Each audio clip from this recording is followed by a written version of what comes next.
Estimados chicos, buenos días.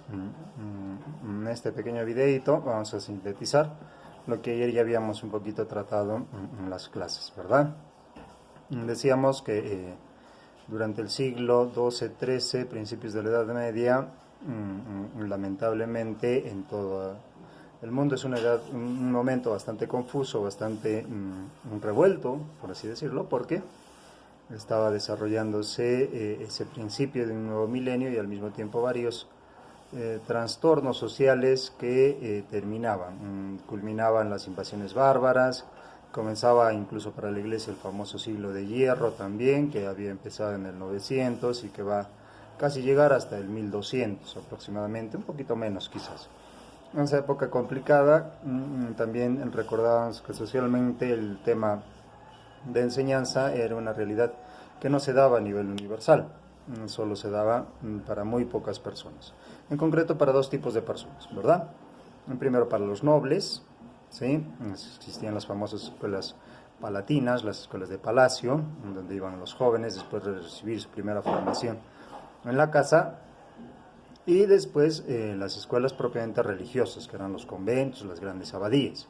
Francisco decíamos que no pertenece a ninguna de esas dos clases, no es noble y tampoco tiene una vocación religiosa temprana, o sea, no es monje, no pertenece a ninguna abadía. Francisco es un muchacho simple, común, corriente del pueblo, que recibe una vocación un poco tardía, es verdad, y que dentro de esas deficiencias intelectuales, si podemos decirlo así, va a dejarnos, a pesar de esas deficiencias, un gran legado intelectual, como es natural, religioso y fundamentalmente social, que tenemos que nosotros también aprender a reconocer, a pensar de haber vivido.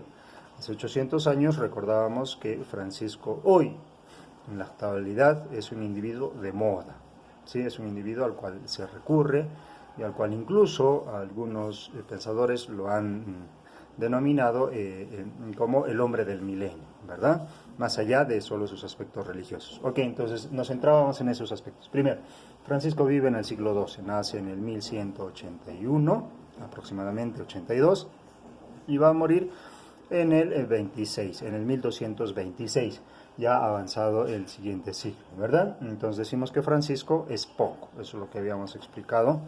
Francisco es poco en cuanto a lo que él sabe, a lo que él conoce. Pero Francisco al mismo tiempo, junto a Dios, o sea, más Dios, hace bastante, es mucho.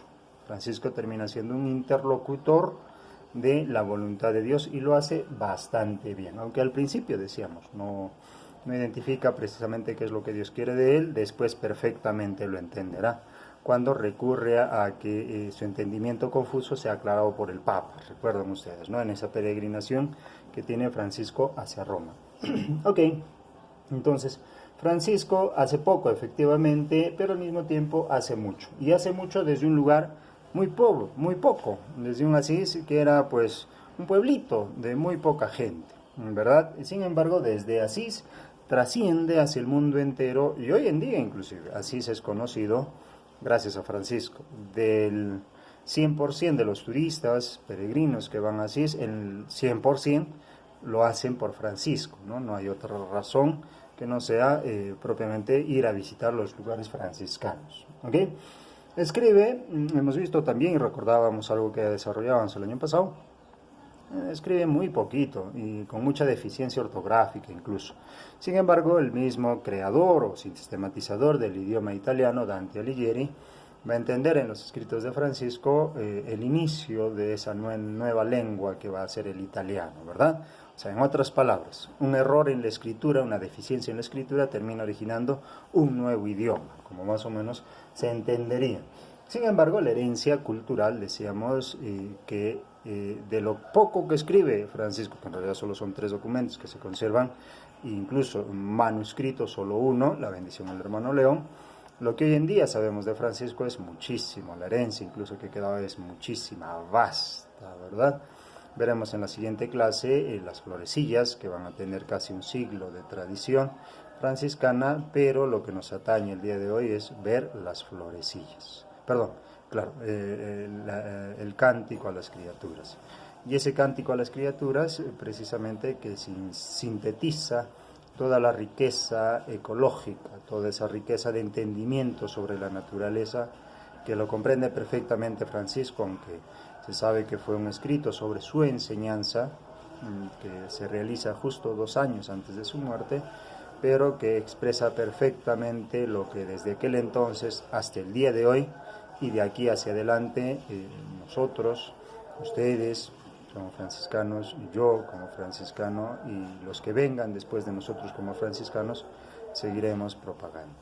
La idea entonces de esta exposición es que ustedes puedan hacer un trabajo crítico en el cual reconozcan e identifiquen algunos otros pensadores más universales que han trabajado el bagaje de este poema, el bagaje de este cántico, y lo han ampliado o le han dado un entendimiento quizás un poco más claro, más actual. ¿Ok? Pase bien.